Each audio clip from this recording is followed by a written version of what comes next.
gastropod, maybe? With some Yeah, it could be a worm with stuff growing on its back. I honestly don't know. Copy. Yeah. Try and center that little thing out. Oops, sorry. My rotator's running away.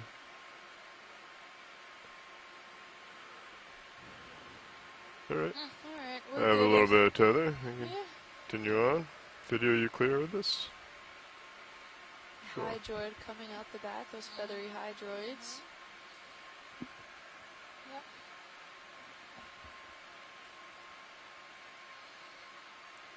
One of the soft corals off to the left-hand side of the screen. Oh, another swimming crinoid.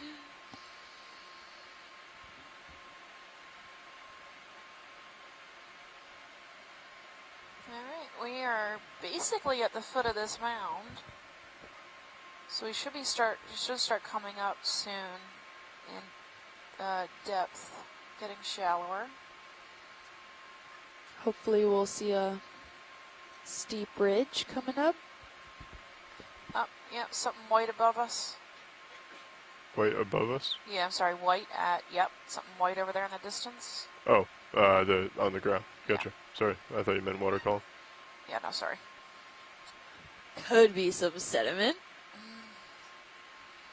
You talking about the sponge or the... I was talking about the background. Gotcha. Yeah, we can take a peek at the sponge on the flyby. Do you want to do a snap as we come over this? This guy's cool.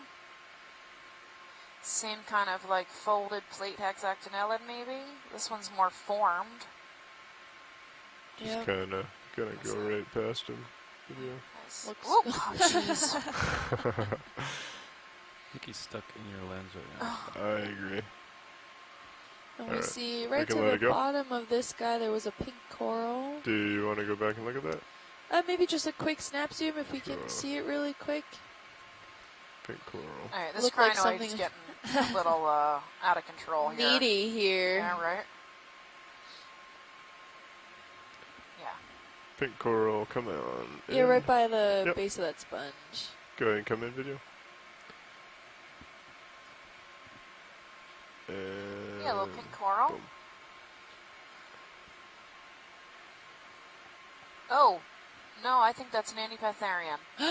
The first one we've seen on this dive. So this is a black coral, I think. Yep. Inside by the polyps. They look it's a baby. Individual. Little baby. Coming up to They're the all top. facing the same direction, but curled back. Could possibly be Bathopathes? Maybe. Holding there. Don't trust the geologist. Oh, I have confirmation on the chat room. It looks to be a Bathopathes.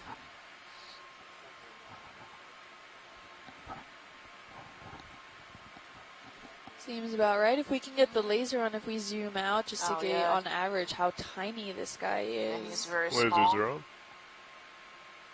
If you want to zoom out so we can get the lasers. There's a shrimp under that sponge. Yeah, he's like 5-10 centimeters wide. So he's about the size of your hand, maybe. Palm. Maybe. Sounds good. Thank you, pilot. All right. Pilot's clear when video is. Let's continue to the tempting white sand ahead.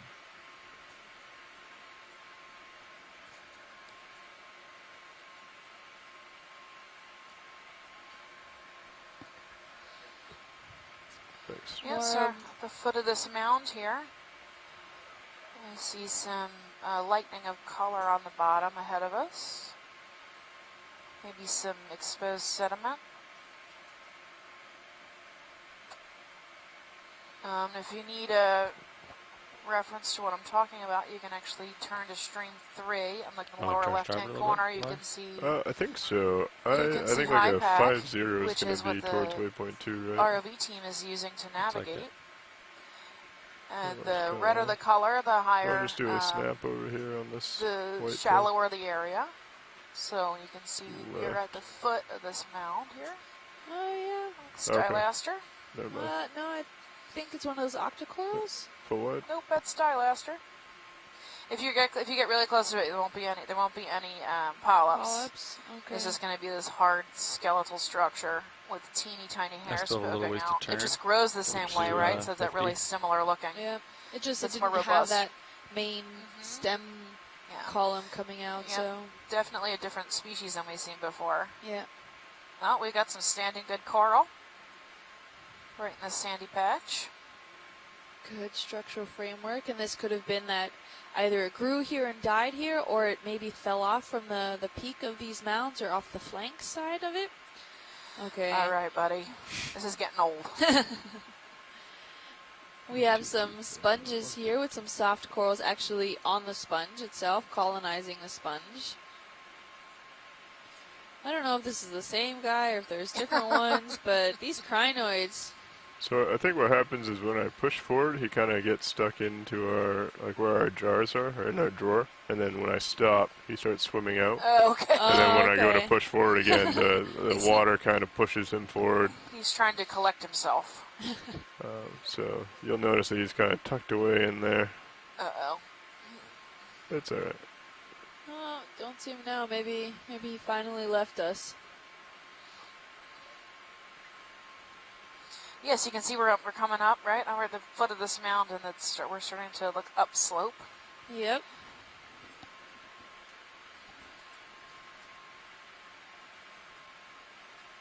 Really high, nice, intact coral frameworks surrounded by some more degraded coral rubble. It looks like it could be also maybe the coral rubble has been already trapped and baffled by a lot of these sediments, which is contributing to the overall development of the mounds in this area. Those scleractinian corals are usually the foundation for a lot of these ecosystems, and then over time, and by time I mean geologic time, we're talking hundreds of thousands of years, these mounds start to develop where you have a coral reef framework system, and as the currents are passing through and supplying food, they're also supplying sediment that gets trapped and baffled inside these framework systems. And then it kind of buries that framework system, which then leaves another substrate for new corals to colonize or continue growing. And when we have this cycle happen over hundreds of thousands of years, you start to see the development of these isolated mounds or ridges or whatever you develop. And it's really interesting to see over time. And we can, some of these mounds that have been previously known have been cored, so we extract some gravity cores that come through them. Ooh, I think we have our first sea star here. So, if we want to get a quick zoom, I'm seeing only 4 legs, but two might be stuck together. Or one has gotten cut off. Or maybe eaten off. Go ahead and come in. We don't know. Your cores. How old are your cores?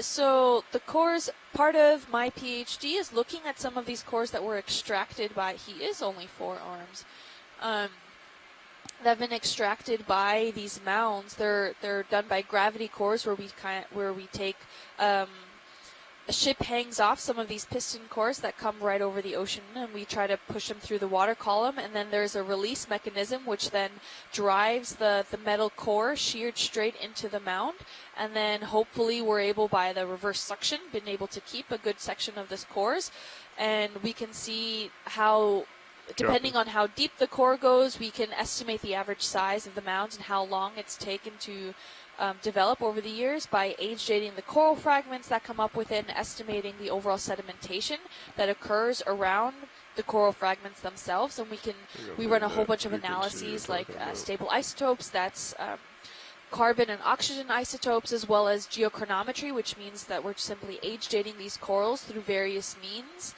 And based off how old they are, it's just a different methodology that's used and different elements that are used in order to accurately age date these coral systems. This is a really weird starfish. It doesn't look like even one of his legs has been chopped off. It just looks like it's 4-legged. Yeah. Unless that 5th one at the top is bent backwards and hiding over some coral rubble. Oh, maybe. I am not entirely sure what that looks like there. But overall we can age date these mounds and find the overall aggradation rate, and that aggradation rate is simply terms of the overall development of these mounds. So technically, since the mound itself isn't alive, we don't like to use the word growing because we don't actively know if it's growing or not. So we use the term aggradate in order just for sediments and core rubble accumulations of these mounds. So it can be anywhere from hundreds of thousands of years. Some of the mounds that I have are fairly young, and we only go back into the Pleistocene area of the geologic time. So we are currently in the Holocene, so we're only going back one climate cycle, or one period of time back into the Pleistocene. I'm just going to hold here and see if that's actually him. Some of the mounds that I've dated go all the way back to at least 600 to 700,000 years. And that we only got about 7 meters of that mound that was over 110 meters tall. So we're estimating for it to be well over 1 million years old when we actually can maybe penetrate all the way through one of these mounds and get some of those age dates. So it's really interesting to see how overall these mounds take to develop and grow over all this time. And this coral grows at the length of your pinky nail a year. Yep. Give you an idea. Did someone just jump on the line? This is Chris Ma. Hey, Chris Ma, how are you? If you want to come back in on the starfish. I don't know if you remember me from last time, but I recognize your sea stars, and I can help you out with them if you wish. All right, go for it. What is this four-legged guy? So the yellow one that we're looking at is Henricia. That is something which is probably feeding on all of the epizoics or the film that's on all of this rubble that you were just eloquently discussing.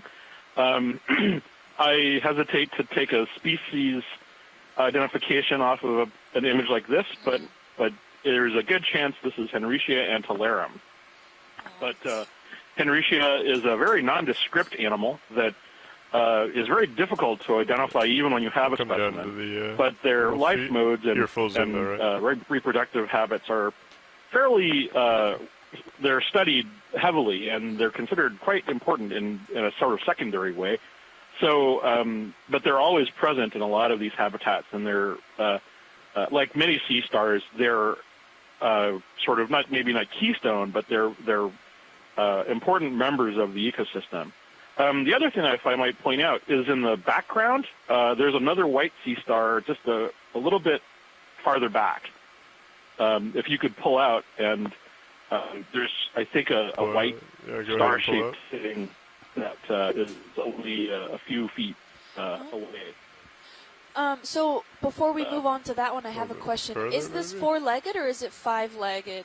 And we're just not seeing that fifth leg. Sorry, this is over the top. They're typically five-rayed, and once in a while you either have either a developmental. So it's on the right side on that sort of raised bank to the right side of the crinoid. So the four-rayed is probably a developmental abnormality because typically when you see them with damage, there's sometimes like the remnants or what's called only partial what's it called? You can see like the damage to the arm. Right. This one looks like it's completely fine. So I'm guessing that it probably just developed that way abnormally. It happens. You know, like variation in humans. Yeah. Sea stars also see some variation. This looks like a I believe that is either Peribolaster or Remaster. That's a weird little sea star that is related to pterasterids, and it is also probably feeding on all of the delicious goop that is living on these sort of... I apologize, I just walked in through the door a few minutes ago. Are these Lophelia, or are these rubble? Yeah, it's likely Lophelia rubble, yeah. Yeah, so sea stars love eating epizoic film and kind of gooey stuff like this. So I think during the last Okeanos survey of this area, we saw these species in some abundance relative to sort of other places. Collected a a sea star the other day, which I believe is either a new species or something closely related to an animal called cladaster, which was observed feeding this time and in a past expedition on, I think it was a stylasterid or a coral of some kind. And interestingly, it was doing exactly the same thing when you observed it. During the other day. I mean, it was doing exactly the same thing in exactly the same sort of vertical posture. So, thank you very much. But this area has an interesting richness, and I'm looking forward to seeing more. Just one more question for Ken. Is that species of sea stars particular towards thylasters, or is it just kind of anywhere it can get its eyes on? It just so happened to the last time you saw it be on a stylaster, and this time it was on a stylasterid, or? Well, we've only seen it twice, and both times it was on that kind of coral in exactly the same kind of position. I don't know if that's what it typically feeds on, because it's known only from dead museum specimens, and it's never, as far as I can tell, been seen alive. So observations of what it does are limited, lacking from the literature, or even in the sort of unofficial body of scientific knowledge. If someone's seen it, they've never shown it to me. But that's the first time, one way or the other, that's the first time that animal has been seen alive. I mean, whether it was the first Okeanos expedition or the one that you guys collected yesterday, that's either the first or the second time that animal's been observed. So, wow. Well, happy to be contributing towards it. I'm sorry, what was that? Oh, no, we're just happy to contribute towards any sort of knowledge for these things. This is exactly one of the main reasons we're out here. We're doing this. Of course, yes. Well, no, I'm very happy that that you are doing it. But there are lots of interesting critters in this area that fall into that category, and to me, almost more important than the discovery of new species is the discovery or the observation of what they're doing down there. Because a lot of times during traditional biodiversity surveys, which is to say trawls, we really don't get any notion of their ecological relationship. And, we might be able to collect what was on the bottom along with them, but we don't really have an idea of what they were doing. And, if they were feeding on coral, they're easily dislodged, or if there are any number of other things that happen when you bring up something in a trawl net. But when you're looking at it like this, you can see what they're eating. You can see what color they are, which is something that is often lacking in the taxonomic literature. But you're really seeing them in their in situ, in their life mode, and that is really important. And for me, there are times when I'm seeing these animals for the first time, even though I've been familiar with them for decades. And that is really, to me, almost more important than simply discovering new species, although that's important too. But seeing these new species in their natural habitat, this allows us to assess. It's the whole picture. It's not just part of it's not just a specimen with any context. And to me, living animal is a very important part of this whole dynamic. Absolutely. As opposed to sort of the more traditional dead specimen. Anyway, you're looking at a coral, so I'll let you get back to it. Well, thank you very much for all that information, Chris. Yes, and we're happy that you're back and being able to join us for the rest of maybe this cruise. I'm always trying not to when I'm distracted, but I'm definitely around. So, thank you. Great, Enjoy the rest of the cruise. I'll talk to you soon. Thank Bye-bye. you. Bye.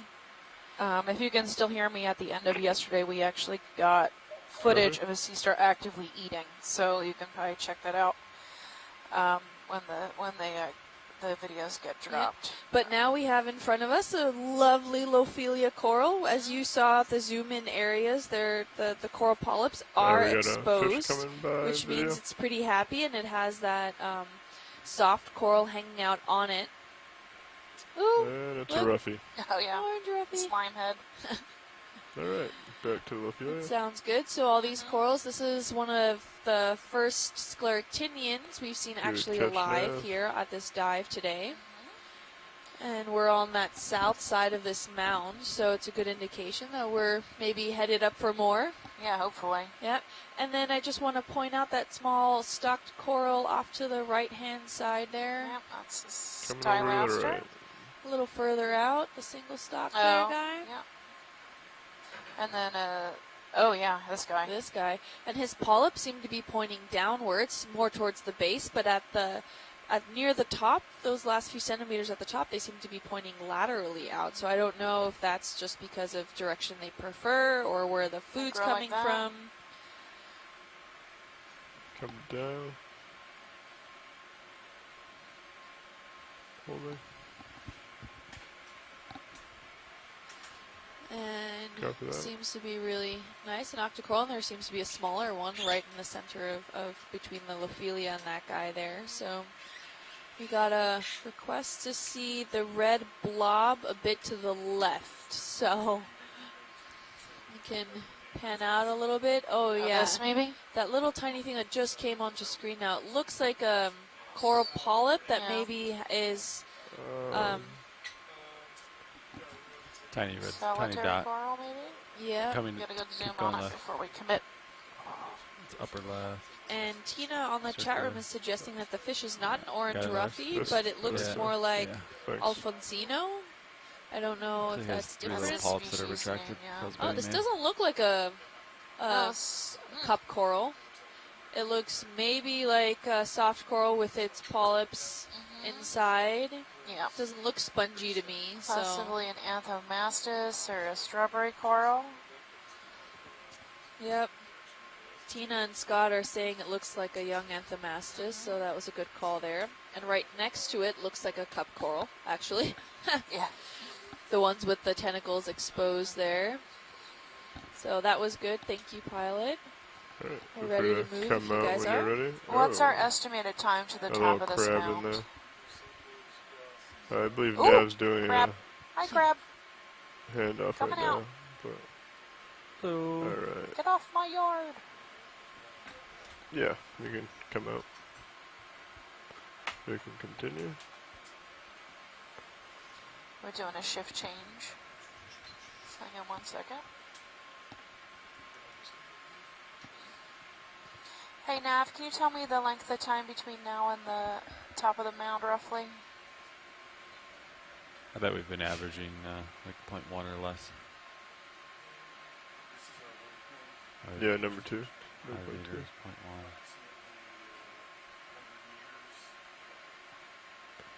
0.1. And we've been keeping like a decimal 1 probably average. Yeah.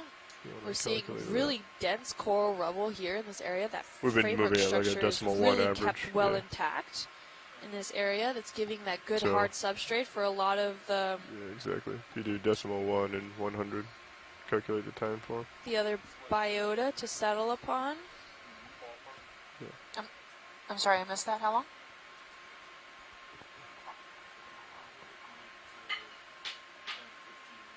Okay. Thanks.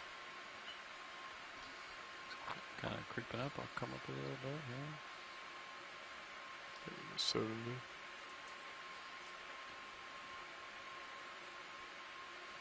We're seeing a few of those octocorals around, more crinoids. Chrysogorgids, yep. So basically the similar species, if not the same species. The only real difference I see is the slope. We've got an increase in slope, and then the dead Lophelia seems to be more intact. So it's more standing dead and less rubble than it was at the base. It looks like we have more living Lophelia up here, right out of screen towards the left. I'm sorry, towards the right. I don't know why anyone lets a dyslexic do this job.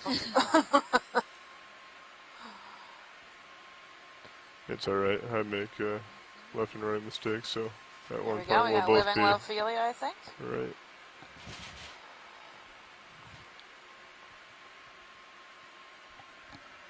Quite a bit of it, actually.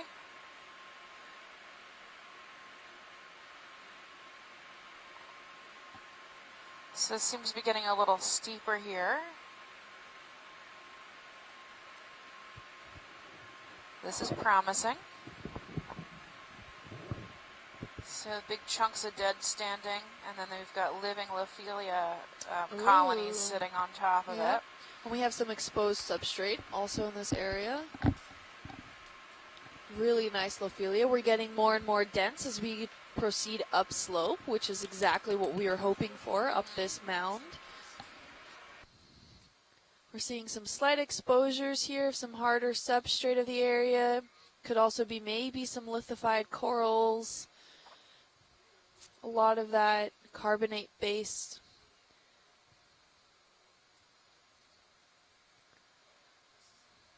Can barely get any glimpses of the underlying sediment, which means it's really dense frameworks here. It's packed tight.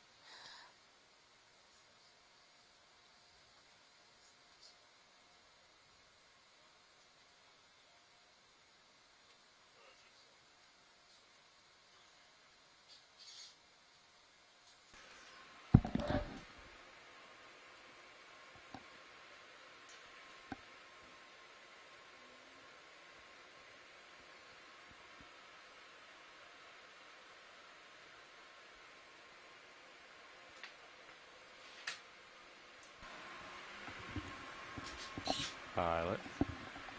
Co-pilot? Onward, upward. Yeah, let's do it.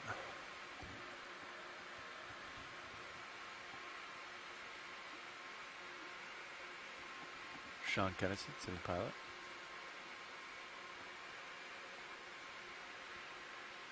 We got Jim on now. Yep.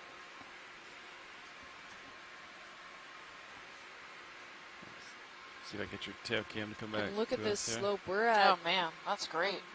45-degree angle here. Left the still camera on for a while today.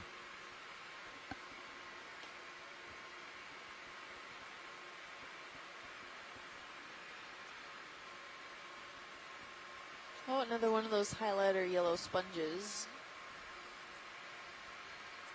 Maybe another one of those sponge Afrocalistes. Yep. Off to the left-hand side there. Yeah, watch it. Let me know if you want zooms on anything specific. Yeah, that's fine.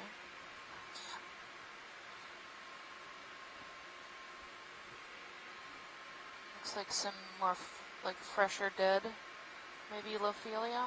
There's a white patching. It's not as covered in that brown crust. There's some living Lophelia balls over there. Colonies. So the Lophelia is really getting thick here. That's a great mound we have.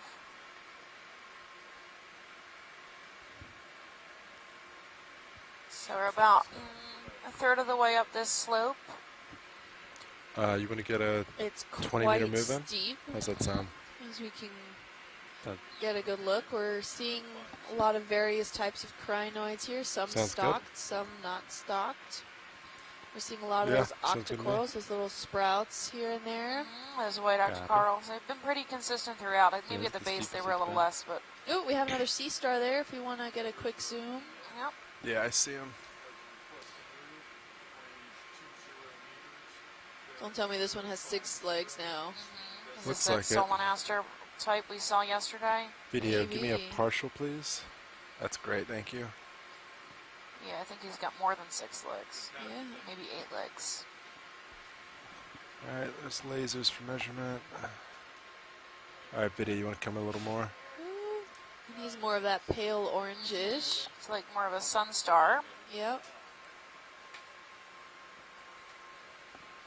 All right, Video, whatever you need, and I'll try to keep him center. Can we get the lasers really quick?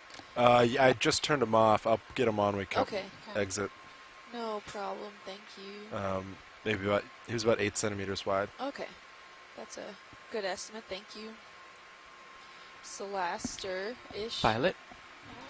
Co-pilot. He's pale orange, more like beige orange, cream colored. He has a whole bunch of those little Navigator. pinnules all around him. Can't see any of his underlying Yeah, copy that. polypy legs, It's 2 feet. tube feet. these How long is ridges this here are move? quite 20 linear, meters. Copy. but when they meet at the center, they're kind of crooked. They kind of like meet and then And break bounce up a off bit. each other. Yeah. He's very geometric, isn't he? Yep. Yeah. Is that Chris He's on the Hello. phone? Hi. Hi. Yeah. Sorry. That's okay. I know sometimes they call Lasers back one real last quickly. time.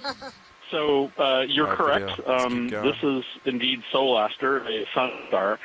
The name literally translates to that. The species on these Nice is video. often difficult because they are determined by characters on the underside, and even when you have them in hand, some of the literature isn't entirely clear on which ones are which because they vary and they haven't been worked on in about 100 years.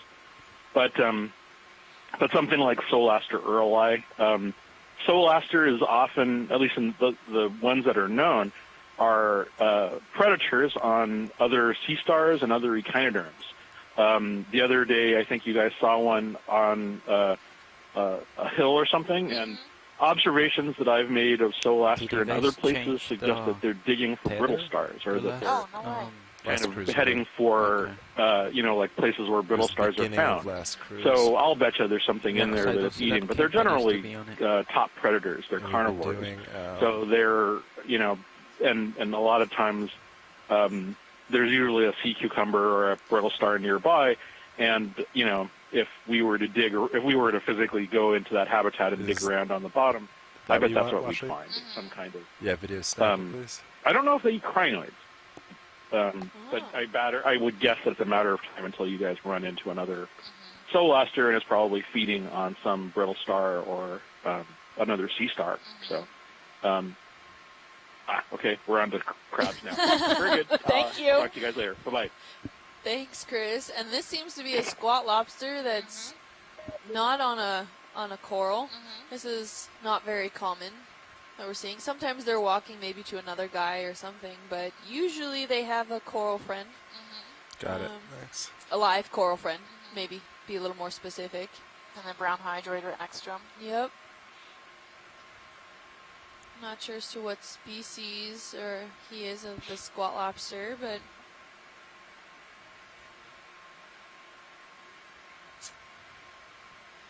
maybe pan out. I think I saw something a little bit below him. You want me to tilt down, actually? Yeah, maybe pan out a little bit just in case. I don't know how far he was from this Yeah, area. video. Probably What were you looking not for? a little. I don't know. Oh, that was a soft coral that was right on the lower screen there. We have Oh. a solitary cup Cup coral coral. at like 10 o'clock from And is lobster? that a cup coral above him as well, or is that an anemone?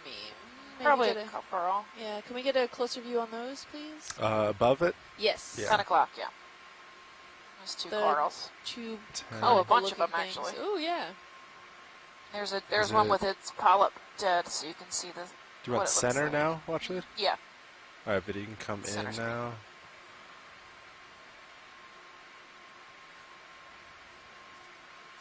Is that what you're looking for? Yeah, so there's a couple of cup corals here.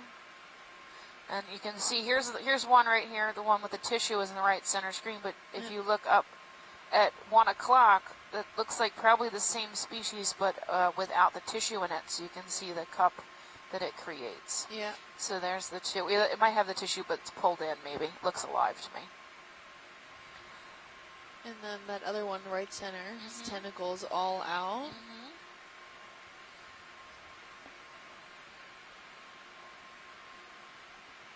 Really nice looking little field of these cup corals here. Copy that. I think we're ready to move on when you guys are.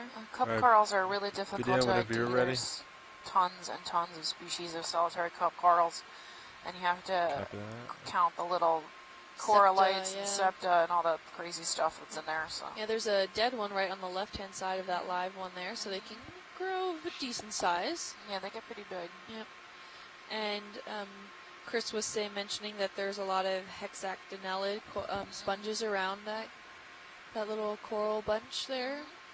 We've got that schmutz again, bacterial or whatever it is, matting. Maybe some mucus of another organism. We're getting some new dead coral. or just turned up by some of the current systems.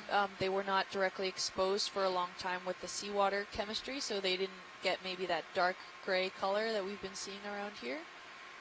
And that could be due to biodegradation, where it just gets turned up all over. We're seeing a few of these patches of white coral scaling up this slope, and it is quite a steep slope, about 45 degrees. We're seeing a few more of those octocorals sprouting all about. We see more crinoids. Yeah, this is a nice feature here. Let's see, we're about halfway up this mound.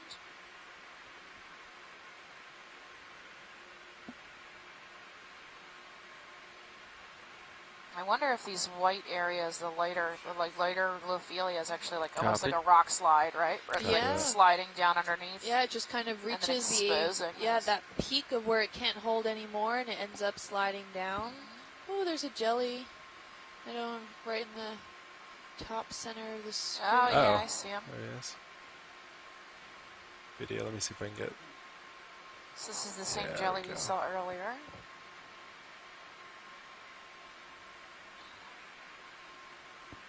You're good. Copy.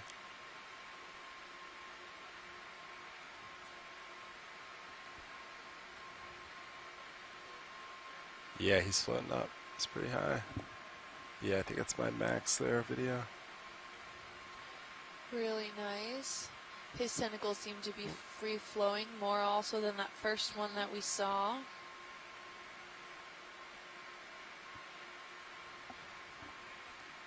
Yeah, he's next video.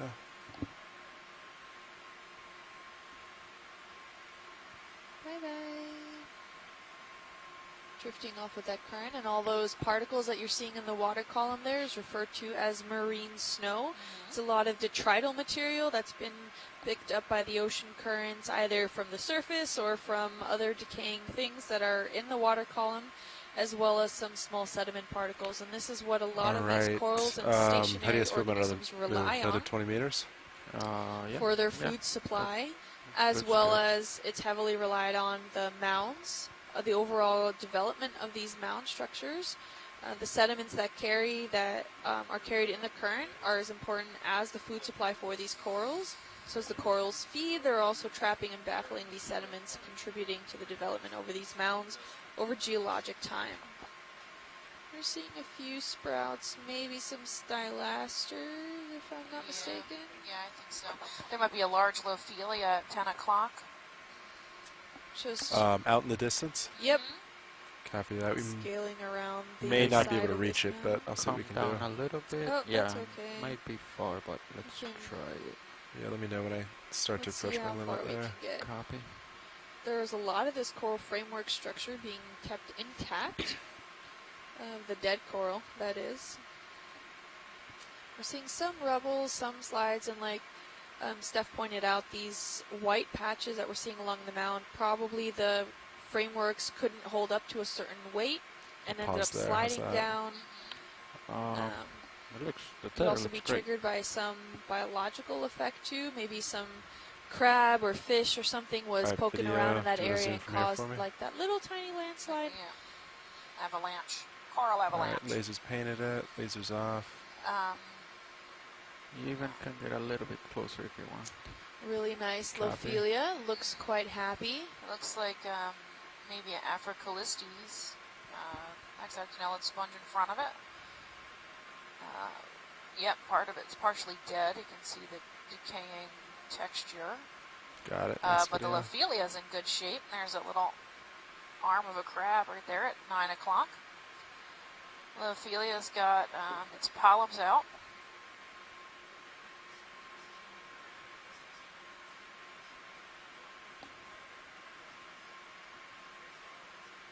I think some dust might be creeping in their video. You can kind of see it. It might interfere, I don't know. Yeah, I think you can come back. I think we're all set, unless there's something else you want from this. It's kind of away from our path there, though. Awesome. Thanks, video. Really nice. Oh, can we get the lasers on it really quick before we... Yeah, I had them on the in. I'll get them Okay. again, though. Sorry, I missed that. All right, lasers are on it. Nice. Well, All right. Short snippets for laser reference. nice. Yeah, so that sponge is about 12 centimeters big, and the overall coral framework thanks, looks to be video. about 40 to 50 centimeters wide. And there seems to be a little fish right there. coming up a Not little sure what bit. he is. Do you want to zoom on the Before, fish? right at the base of that frame there.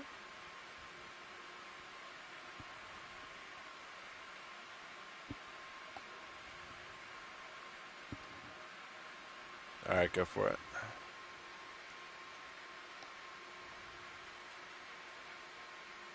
Oh, nice, really large eye in the front. Relatively dark in color. Has some reflective properties, maybe some illuminating properties too. I really like how that fin kind of contracts rather than just swimming side to side. It Yeah, kind like of, scissors. yeah. The scissor All right, hand. video. Let's leave him. Let him swim out. All right, Copilot. Let's get back on track. I see you're getting pretty close to the slope there. Kicking up some dust.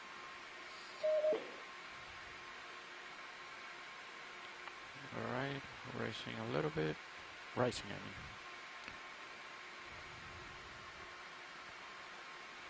Looks like there might be some more living Lophelia over there at right off at the edge of the screen I on the also left. rotated a tad, so I'm gonna go back to That.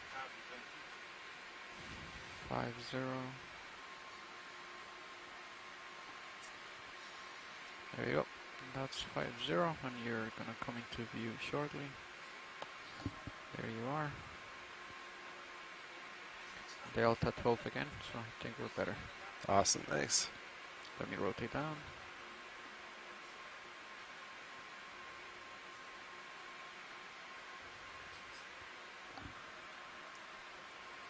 Oh, look, we Squid. have a little squid there.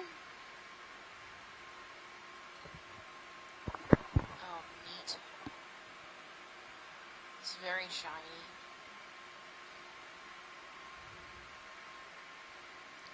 Yeah, video, whatever you want. I'll try to keep it That center. reddish color that we know that just blends straight into the black background if the lights were turned off. So I guess he can be reflective at certain angles only if he wants to be. And I wonder why he's holding his tentacles up there close to his body. Bird squid, thank you, Mike. Down. Ornithoteuthis antillarum, a bird squid. I would assume this is his natural, like behavioral body position, Maybe. but I'm not. Yeah, posture's defensive, so he's afraid of us. He thinks we're going to attack him, so that's why he's positioned himself like that. Keeping an eye on the ROV. Well, we are pretty big compared to everything else down here. And I think he's just making his getaway now. Thanks, Checking video. us out and then taking off. Bye, squid. We mean no harm. Thanks for that, Mike. That was really nice to see.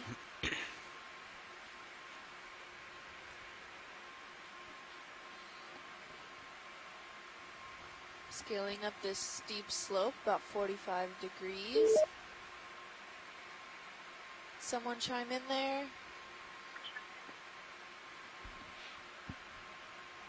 Okay, we're seeing more of the sponge communities here. That framework structure, we are seeing bits and pieces of it, but it seems to be maybe slightly more rubbly than it was when we were a little further down the mound. We're about halfway up this coral mound, and if you look towards your camera 3 on the lower left-hand side of that quad panel, you'll see a live view of the bathymetry map that's on Fledermaus, and you can see that the ROV is actually traveling Nev, when did the ship along start? the bathymetry How do you feel map. about another I'll 20 try to- meters? Oop, oop, oop, oop, what am I doing? Sound good? Cool. Let's do it. Let me escape from that. Oh, sorry, I think I Screwed something up on the bathymetry. Okay. Oh yeah. Okay, you guys don't see that view anymore, but you're seeing the overall ship view with the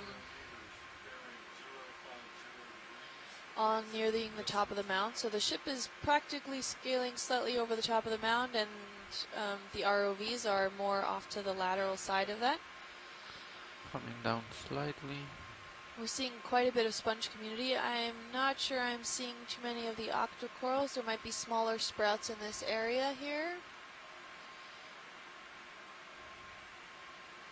Here we're seeing a bit more of that coral framework system.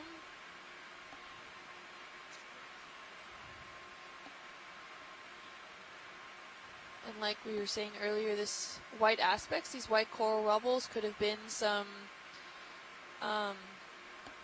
live Lophelia that has been broken apart and kind of cascaded down the side of this slope. Could also be some overturned corals that were not interacting directly with the water chemistry, and therefore they didn't have that iron manganese encrusting that the surrounding coral has, and maybe something turned it over, or something sliding down the side of the slopes here overturned that coral and is being exposed. So we're not Copilot, sure. How about we turn and face that slope, center it up? Yeah, maybe like 30 or something. Looks like it changed a little on us. Yeah. Alright. Just kind of saddle over with And you. here there's some, I think, a little move live to Lophelia patch over there. maybe Off to the top of the screen. 40. Let's see. I think it's more than 30. Yeah, whatever you need to line it up. Okay, I'm rotating. Maybe How about some there? more sponges in 0 this to 0. area. Looks great. Okay. Oh, a little Ophelia patch there. We can get a quick snap But then zoom. I'm So gonna we be associate the coral moving also 20 with it. 20, because you called in that move, right? Lasers on it. Okay. Alright, video. Want to snap it for us? So I'm gonna be moving towards you right Ooh, now we because have of that a move, sponge right? Yeah. And what looks like an associating octocoral.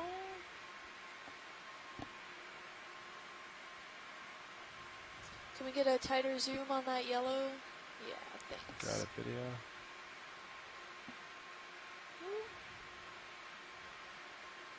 So definitely an octocoral. We're seeing it's like yellowish in color. Quite a fragile structure system. Some of those polyps in the center are pulled in, but most seem to be exposed at the moment.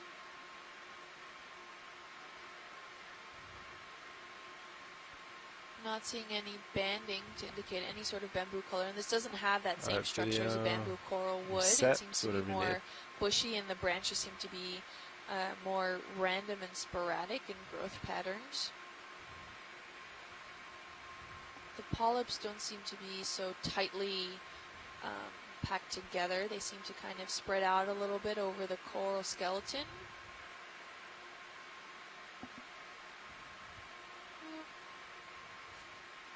Got a little hydroid on him.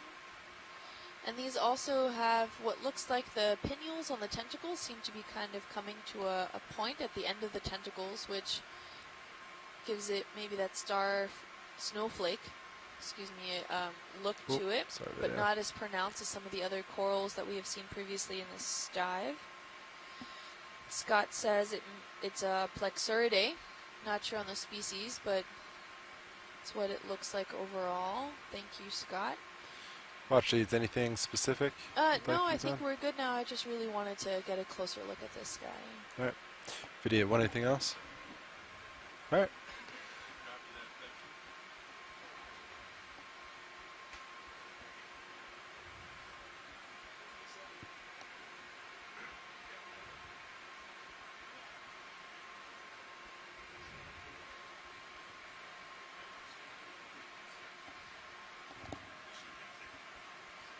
We're seeing some more sprouts of possible Lophelia coral scaling up this ridge. Get a quick zoom of that fan coral right in the middle of the screen really quick, if that's a bamboo coral there. Yeah, give one sec.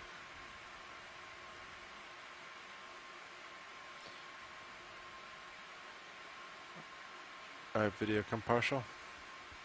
Lasers on, lasers off. Lasers They're on, swapping good, right now. please, yeah. Sorry, say it again, watch No, it. you're good. I got a good measurement. It's Okay. about 12 to 15 centimeters wide. I'll just swap it out. Yep.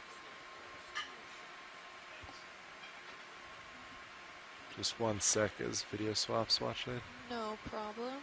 We have one of those sponges that we've seen quite a bit on the past few of these dives, that Venus flower basket sponge. I hope I got that right now. Video, whenever you're set, we're going to go for a quick zoom. Awesome, thank you. And you can go all the way if you want. Oh, doesn't look like a bamboo coral. I'm not seeing any banding. If we could get a tighter zoom. These polyps seem to be pointing downwards. Is that all zoom or should I get closer? Alright. Ooh, perfect. Yep, so as I was saying, these polyps seem to be pointing down, which could be a characteristic of certain species. So it's what is another form to use to narrow down what kind of species this is overall. Scott says it's a Primnoidae coral. And looks really, these the tentacles look really fine. They're really tiny overall compared to that other coral that's right adjacent to it. As you can see, those tentacles are quite large in comparison. And all of the little polyps seem to be out and quite happy. Scott says to note that the polyps look a little scaly. And that seems to be quite a characteristic for Primnoids. Video, anything specific you want from this? Sorry. Alright. And watch these all set? Yeah, all good, thank you. Alright.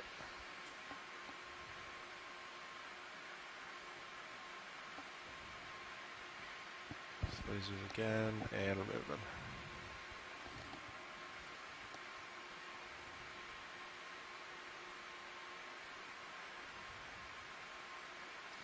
We're seeing some more Lophelia, little thickets as we starting to scale upslope. We're seeing more of a variety of sponges, from Aphrocalistes to that Venus basket, flower basket. The framework system in this area seems to be quite well intact. We're seeing quite a lot of the structure kept from the corals when they were alive. Little thickets here and there. I'm starting to notice less and less of those octocorals that were at the base. We're still seeing a few sprouts, but they're not as predominant as they were further down the slope. This is quite a steep slope we're going at here, about 45-degree angles. A wide variety of the sponge community.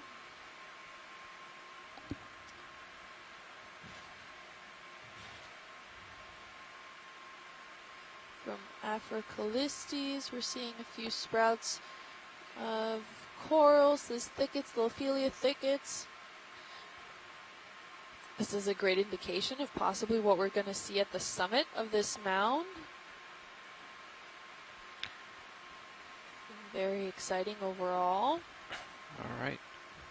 More and more of the stony corals. I think next move probably is going to be 0 to 0. 0 to 0. Sounds good to me. That heading. You ready to put it in?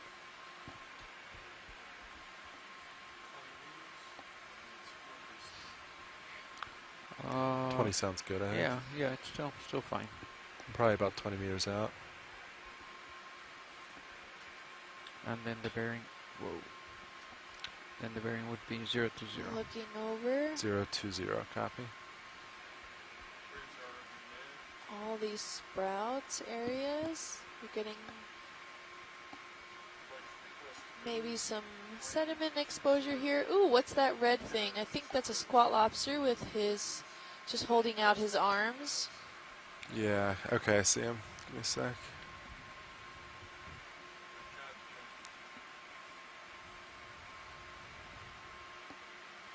Alright, video. Can I please have a partial? Hold that, please.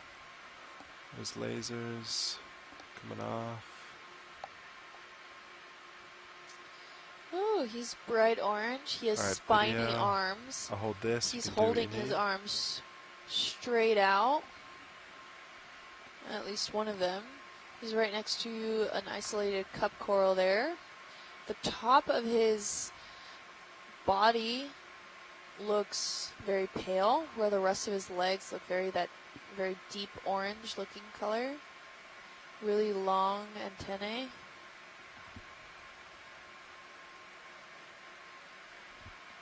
And just walking along, probably looking for another coral to find that suits his needs. Whatever you need, video, let me know. This is the second squat lobster that we've seen not on a coral system, on a live living framework system. So wondering maybe if they're looking about for some other corals, or if that's just normal for, I guess, this region. Not sure. You can see all his little modified front claws. They're quite feathery looking, probably to catch more food of the plankton that probably comes by. We're seeing his arms quite spiny, and they're usually, all the spines are pointed upwards.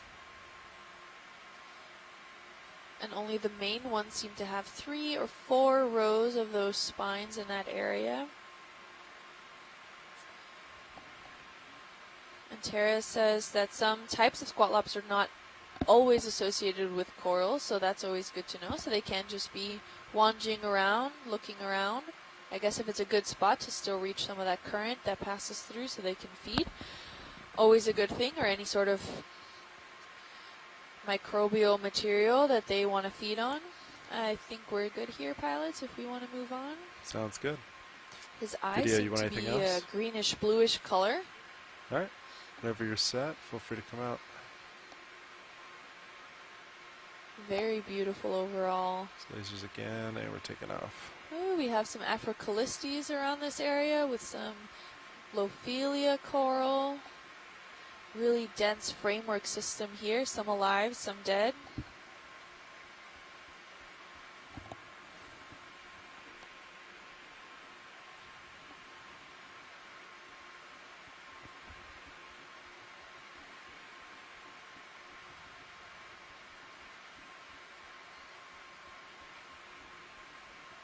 We're scaling over this mound area here.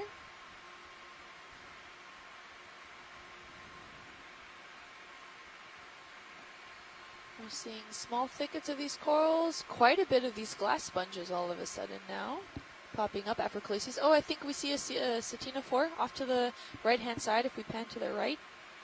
Just now south, if you go down a little bit, pan down, I think I saw some of the colonies that are there. Oh, yeah, just... Oh, he's making a break for it under us. Do you want me to follow him? He's going... No, yeah, he seems to be pretty fast. Just wanted to point it out. Alright. Let him swim off.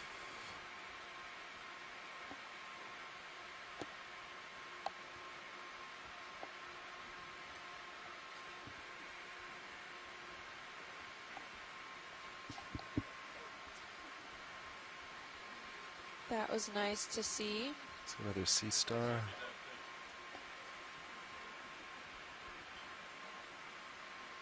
Is this of interest, Swash Leads? Ooh, yeah.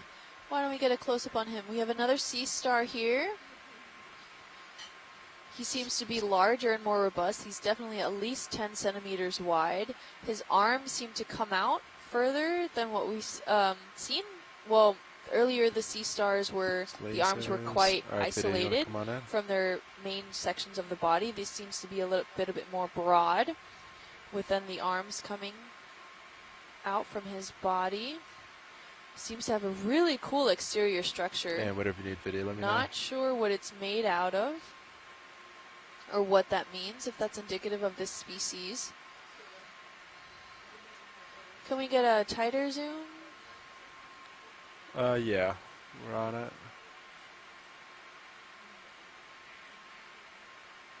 Yeah, video, whatever. Yeah, absolutely.